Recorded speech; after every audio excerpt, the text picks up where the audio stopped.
CPIM-ന്റെ ഭരണത്തിൽ കേരളത്തിൽ നിയമവാഴ്ച അട്ടിമറിക്കപ്പെട്ടതായി BJP നേതാവ് വി മുരളീധരൻ. PP ദിവ്യയ്ക്ക് ജാമ്യം കിട്ടിയത് ഇതിന് ഉദാഹരണമാണെന്ന് അദ്ദേഹം പാലക്കാട് മാധ്യമങ്ങളോട് പറഞ്ഞു. ആ കൊലപാതകം കേരളത്തിലെ ജനങ്ങളുടെ ശ്രദ്ധയിൽ നിന്ന് മാഞ്ഞു പോകേണ്ട ഒരു വിഷയമല്ല. പാലക്കാട്ടെ ജനങ്ങൾ തെരഞ്ഞെടുപ്പിൽ വോട്ട് രേഖപ്പെടുത്താൻ പോകുമ്പോൾ എങ്ങനെയാണ് മാർക്സിസ്റ്റ് പാർട്ടി ആ പാർട്ടിയോടൊപ്പം നിൽക്കുന്നവരായിട്ടുള്ള ആളുകൾ ഉൾപ്പെടെ, കാരണം നവീൻ ബാബുവിൻ്റെ കുടുംബം ആ പാർട്ടിയോടൊപ്പം നിൽക്കുന്നവരാണ്, അദ്ദേഹവും അദ്ദേഹത്തിൻ്റെ കുടുംബാംഗങ്ങളെല്ലാം. പക്ഷെ അങ്ങനെ ഒരു കുടുംബത്തെ പോലും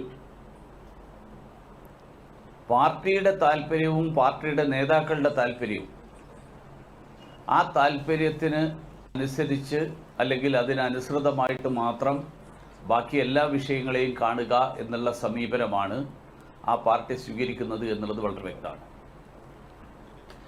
ആന്തൂരിലെ സാജൻ ആത്മഹത്യാ കേസിലെ പ്രതികളെ സംരക്ഷിച്ചത്, KSRTC ഡ്രൈവറെ ബലിയാടാക്കി തിരുവനന്തപുരം മേയറെയും ഭർത്താവിനെയും സംരക്ഷിച്ചത് തുടങ്ങി നിരവധി ഉദാഹരണങ്ങളുണ്ടെന്നും അദ്ദേഹം ചൂണ്ടിക്കാട്ടി.